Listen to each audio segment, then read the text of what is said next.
Nirvana about 6 or 7 years later. So my name is Amir Khosrowshahi, again, and I'm not quite sure why I'm here, but Josh works in very mysterious and smart ways, so thank you for inviting me, and I've learned a lot about lots of things that I never even heard about. So MMA, I didn't know what the title of the conference was. I was embarrassed to ask you, so I didn't, but now I know what it is.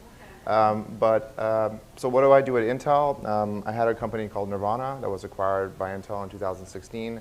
I'm the CTO of the AI group, and it started with 40 people, which was my startup, and now it's over 1,000 people. So I've also learned about humans quite a bit in the last couple of years. We work on a lot of things. It's a business unit, so I mostly work on building products, not doing so much research.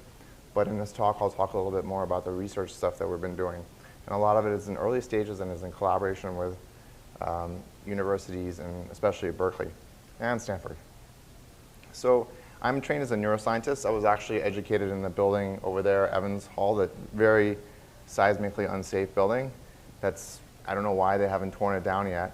And this is what I'm working on. It was basically articulated by John von Neumann in 1957, I think a year or so before he died. He prepared these lectures for a Yale symposium, and he had spent the last decade or so building the first computers, and he had also thought about artificial intelligence and machine learning and computation, as had Alan Turing and others who were the founder of the field of AI and computers. But near the end of his life, he started looking at the brain and Huxley neurons and McCulloch-Pitts neurons, and he noticed that there was quite a big difference between these architectures and brains. And he made some initial observations that are things that I'm now working on and trying to work through. How do you build computers that are more like brains? So again, the problem I tried to solve as a student, which was quite hard when Eric visited us, was to look at mammalian cortex. I'm very good at drilling holes in skulls, if anyone needs someone that's an expert at that.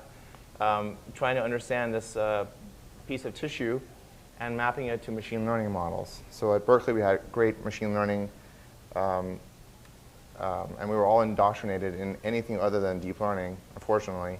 So I had to unlearn everything after I left Berkeley. It was quite hard. This is a problem that I did at my startup, is instead of trying to understand the substrate, the brain, to actually take something that works, deep learning works, and build workload optimized hardware. So as I learned more about the past two workshops, I tried to figure out things that were their overlaps. So there's two pieces of overlap. When I was a student at Harvard, there was a professor, Paul Horowitz, who wrote this textbook, Art of Electronics. I don't know if many of you are familiar with it. This is one of the most incredible people I've met. He's wildly hilarious. If you have a chance, listen to his lectures on YouTube. And one of the things he worked on was this thing called beta, as well as iterations of beta. It's a billion-element extraterrestrial assay. And it's this machine that he built pretty much by hand. He soldered it by hand with his students to do Fourier transforms of small band spectra from radio telescopes. This one, I don't know if this is the haystack, and then there's one in the Arecibo, and so forth. So, and he was hugely inspirational. I went back to Harvard to tell him what I did, and he actually got scared and kicked me out of his office, and I had to email because he thought I was crazy.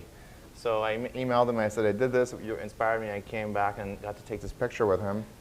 So the thing that I got from Paul was that in order to really do groundbreaking new science using computers, you actually have to do something that's really crazy. You have to build something potentially completely different from scratch, which he did several times. Second piece of inspiration, which is also related to things people talked about yesterday, there was this thing called the Anton computer. Who has heard of it? Great. So it's a supercomputer that was built by D. Shaw Research over the course of a long time, since 2000, and now it's on the third iteration. And it simulates molecular dynamics. So I hope this works. I just cut and pasted it. Oh, great. So this is a potassium channel. This is kind of the transistor for the brain. And it's showing how the channel opens and closes. And these little gesticulations of the arms of this large molecule actually manifest in biological properties. So building a computer from scratch, this is the chip. It's organized in a toroid. It has compute and other IP blocks in there. And this enabled this new science to be able to simulate these large systems at femtosecond timescale. So I took this idea, the Anton supercomputer, it was actually presented at Berkeley in some building over there, and decided to build a neural network supercomputer in the spirit of the Anton.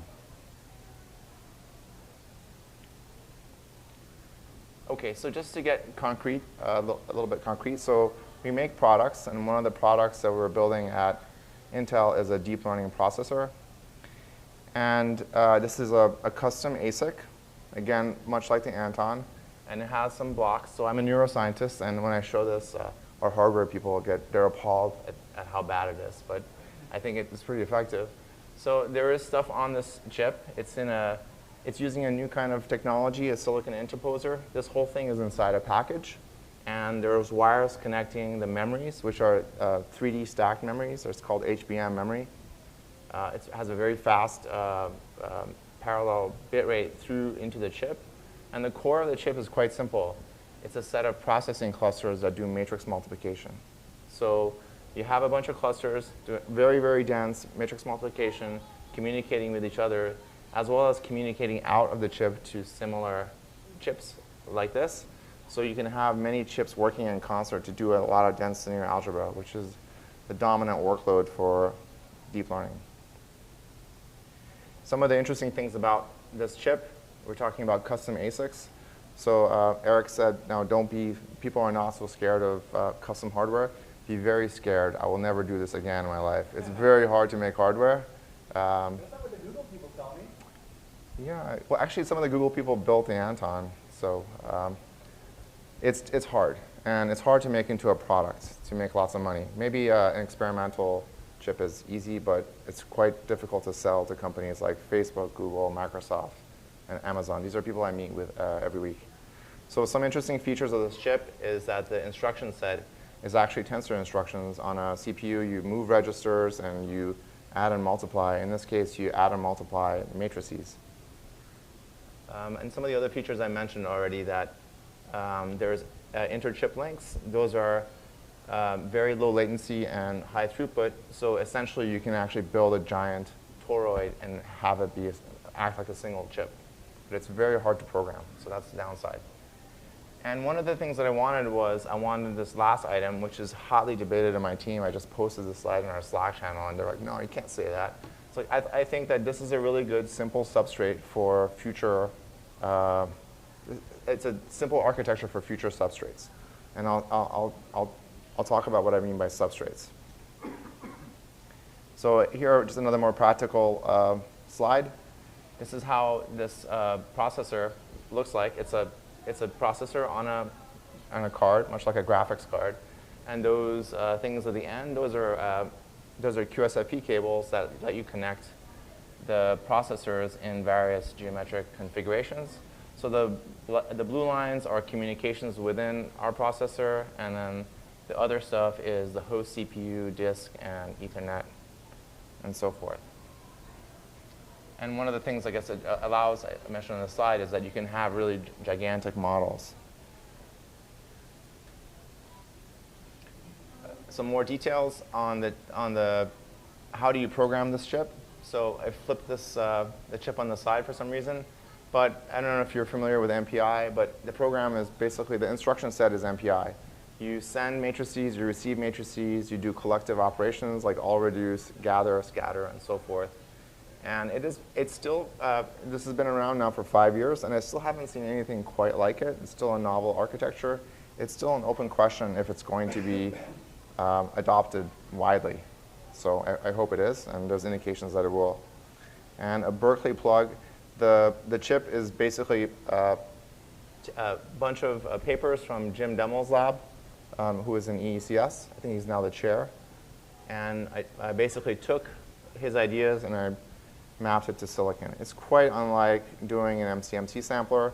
So I loved your idea, and when you said you were going to do this, I was like, this is a great idea. I love MCMC. I'm so glad I didn't do it, because deep learning took the world by storm. But I love your company. So the underpinnings of are this, and there's a CS267 class, which is great at Berkeley if you're a student, take it. And I sat our chip architecture people, thank you, in front of YouTube videos, and they basically watched YouTube videos and they came up with the architecture. So, and then this is what a large-scale system looks like. So I actually spend most of my time on the systems level issues. With building AI systems is quite hard and it entails a lot of technology. And here's a really great job by Google in building this giant TPU pod, which I think is really the future of the AI field. That there's actually going to be a divergence of AI and HPC, not the converse. Okay, now moving on to the research stuff in a couple of minutes. So there was this paper in 2014 about the limits of computation, and that the limits are actually quite loose, that you hear about end of Moore's law and so forth and so on. I'm actually really optimistic about this area, that at every limit you have in silicon, those limits are actually very loose, and there's actually quite a lot of room for improvement. So whether it's making smaller transistors, having more metal layers, the basic fact is you have a 193 nanometer argon laser that is etching things in silicon. And how is it possible to get down to 10 nanometers? It is, by using a lot of tricks. And you actually can get down quite a bit farther. And the main challenge for me is that our field is using a lot of compute. It's quite frustrating to me that things are such brute force, but this is just the way it is, and these are my customers. So compute is doubling every 3 months for state-of-the-art algorithms, and Moore's law is not doubling every 3 months.